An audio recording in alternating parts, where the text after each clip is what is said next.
तो hi students, कैसे हो आप? तो मैं लेके आ गया आपके लिए एक बहुत ही खतरनाक इम्पोर्टेंट वीडियो। तो आज की इस वीडियो में हम जानेंगे कि एग्रीकल्चर केमिस्ट्री के कौन कौन से मोस्ट क्वेश्चन है जो आपको बोर्ड एग्जाम में देखने को मिलेंगे। तो बने रहेगा वीडियो के एंड तक। एंड चैनल पर नए हो, चैनल को सब्सक्राइब कर देना, वीडियो को लाइक कर देना, शेयर कर देना। तो चलिए चलते हैं अपन, बिना देरी किए वीडियो को करते हैं स्टार्ट। तो अपना जो फर्स्ट चैप्टर उसका नाम है उसका नाम है मृदा खनिज चट्टानों का अपक्षय और निर्माण। ये अपना जो बच्चों, ये अपना है 4 नंबर का है। ये चैप्टर अपना 4 नंबर का है। तो इसमें क्वेश्चन कहाँ से बनेगा? तो इसमें क्वेश्चन पूछेगा आपसे, मृदा को परिभाषित कीजिए।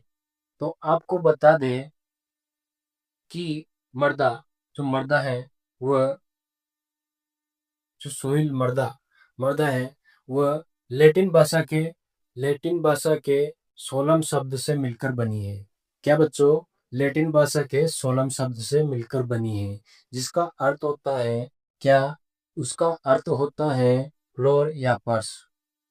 फ्लोर या फर्श होता है। क्या बच्चों? लैटिन भाषा सोलम शब्द से मिलकर बनी होती है। लैटिन भाषा सोलम शब्द से मिलकर बनी होती है। अर्थ होता है इसका इसका अर्थ क्या होता है? वो होता है फ्लोर या फर्श। ये इसका अर्थ होता है। तो आपसे क्वेश्चन ऐसे पूछेगा यहाँ पे, और आपसे क्वेश्चन ऐसे पूछेगा कि मृदा को परिभाषित करो या कीजिए। तो आपको आंसर क्या देना है? मृदा परिभाषित करनी है।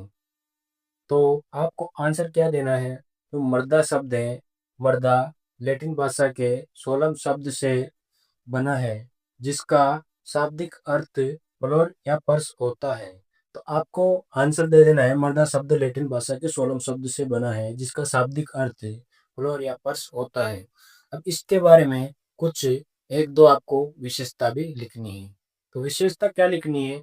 यहाँ पर देखो, जो अपनी पहली विशेषता है, फॉन्ट लगाकर लिखना। पृथ्वी की ऊपरी सतह मृदा कहलाती है। क्या बच्चों? पृथ्वी की ऊपरी सतह मृदा कहलाती है। तो अपनी फर्स्ट विशेषता ये हो गई। अब चलते हैं सेकंड विशेषता की ओर। तो अपनी सेकंड विशेषता क्या होगी बच्चों? तो वो होगी, मृदा एक त्रिविमीय में प्राकृतिक पिंड 3D है।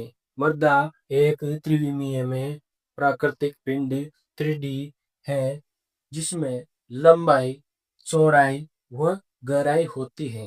क्या बच्चों? मृदा एक त्रिविमीय में प्राकृतिक पिंड 3D है, जिसमें लंबाई, चौड़ाई व गहराई होती है। तो दूसरी विशेषता अपनी कंप्लीट हो गई।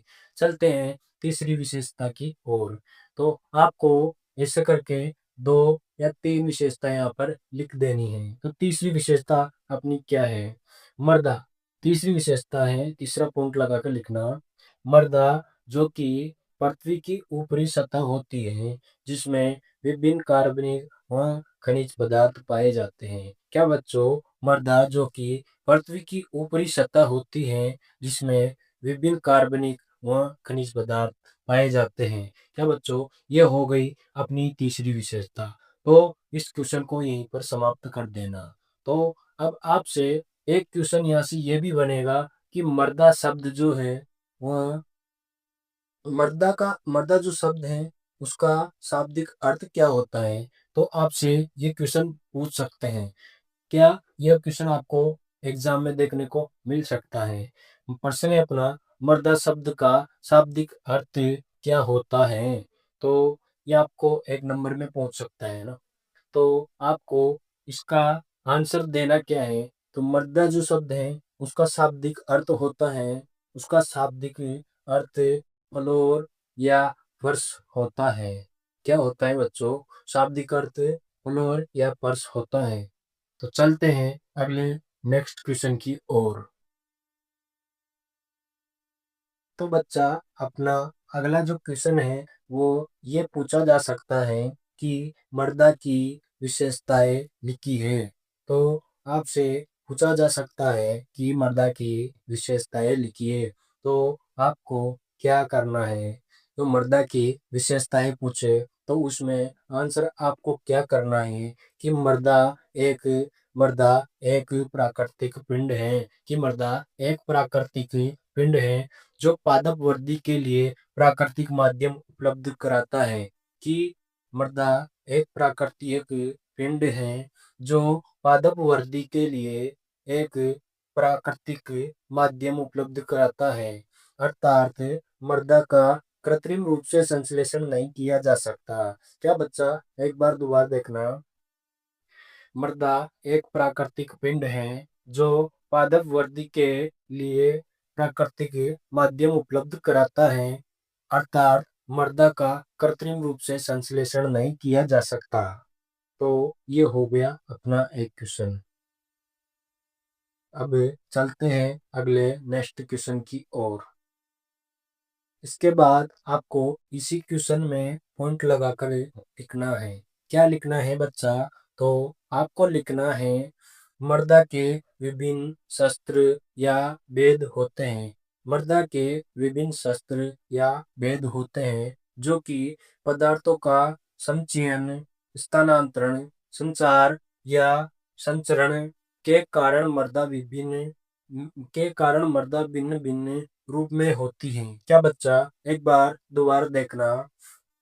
मर्दा के विभिन्न शस्त्र या भेद होते हैं जो कि पदार्थों का संचयन, स्थानांतरण, संचार या संचरण के कारण मर्दा विभिन्न भिन्न रूप में होती है। तो एक पॉइंट तो अपना ये कंप्लीट हो गया। चलते हैं दूसरे पॉइंट की ओर। तो बच्चा, अपना दूसरा जो पॉइंट है वो क्या है? वो है अपना मृदा के पैतृक पदार्थों एवं जलवायु की भिन्नता के आधार पर मृदा की आकारिकी, गुण, भौतिक व रासायनिक संगठन में अंतर पाया जाता है। क्या बच्चा, एक बार दोबारा देखना। मृदा के पैतृक पदार्थों एवं जलवायु की भिन्नता के आधार पर मृदा की आकारिकी, गुण, भौतिक व रासायनिक संगठन में अंतर पाया जाता है। तो अपना दूसरा पॉइंट कंप्लीट हो गया। जो अपना जो क्वेश्चन है वो ये पूछ सकता है कि मृदा के कार्य लिखिए, दो या तीन पूछ सकता है। तो आपको क्या करना है, उसमें आंसर क्या लिखना है, तो वो आपको लिखना है, पॉइंट लगाकर लिखना है। पॉइंट लगाकर लिखना है आपको। तो पहला पॉइंट क्या लिखना है, वो लिखना है भूपपड़ी एवं वायुमंडल के मध्य मृदा एक आंतरिक सतह के रूप में होती है। भूपपड़ी एवं वायुमंडल के मध्य मृदा एक आंतरिक सतह के रूप में होती है जिनसे विभिन्न प्राकृतिक पदार्थों जैसे ऊर्जा, तेल, गैस आदि का पुनर्चक्रण होता है। जैसे ऊर्जा, गैस, तेल आदि का पुनर्चक्रण होता है।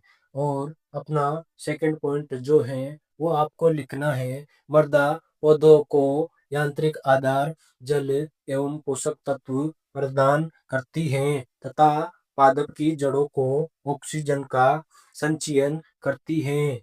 ये बस आपको इतना सा वहां पर लिख देना है, आपका आंसर सही हो जाएगा। आपको आपको तीसरा जो पॉइंट है वो लिखना है। वो लिखना है आपको, वो लिखना है बच्चा, वो लिखना है मृदा की ऊपरी सतह कृषि फसलों के उत्पादन में प्रयोग की जाती है। मृदा की ऊपरी सतह कृषि फसलों के उत्पादन में प्रयोग की जाती है। तो अपना तीसरा पॉइंट कंप्लीट। अगर आपसे चार पॉइंट भी पूछ सकता है तो चार चार चौथा पॉइंट भी आप नोट कर लीजिएगा। तो क्या होगा वो, मृदा विभिन्न जीवों के लिए प्राकृतिक निवास स्थान का काम करती है।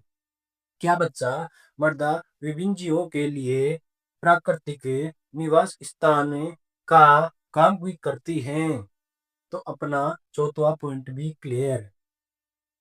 तो बच्चा, अगर आपसे क्वेश्चन पूछ लिया जाए कि मृदा किसे कहते हैं, मृदा के कार्यों एवं विशेषताओं को विस्तार से समझाइए, तो अपन ने जो अभी पीछे जो पढ़ा था मर्दा के कार्य, मर्दा की विशेषताएं और जो मर्दा पड़ी थी सोलम शब्द से मिलकर बनी होती है, तो आपको वो सब इस पर्सन के अंतर्गत लिख देना है। ये आपको 3 या 4 नंबर का पूछा जा सकता है।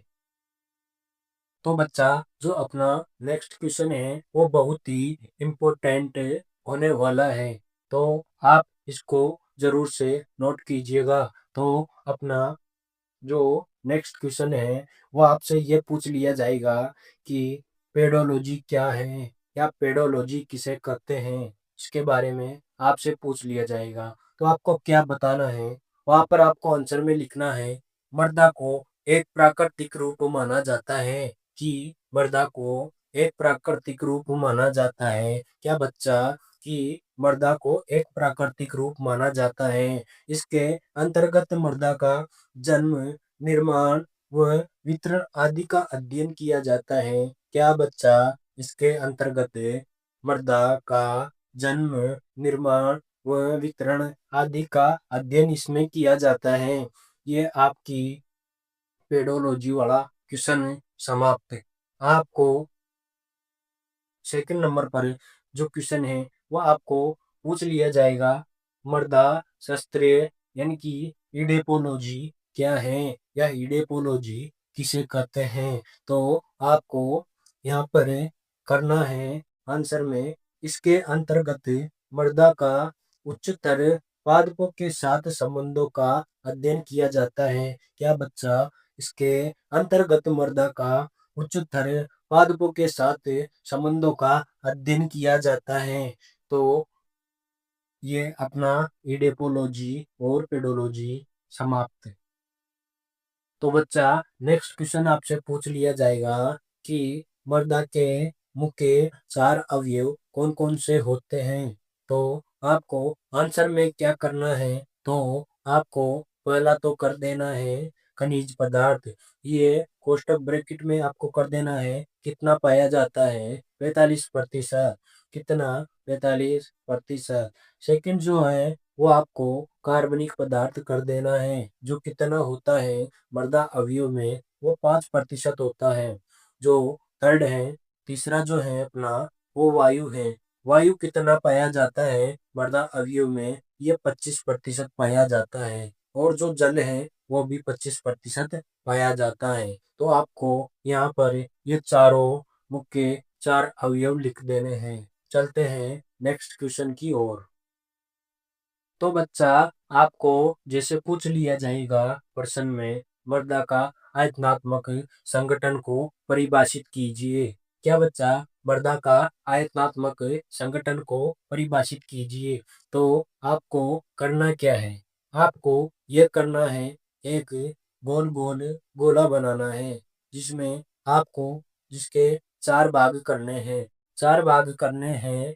फिर उसमें लिखना है जल जो है, जो जल है अपना वो 25% लिख देना है।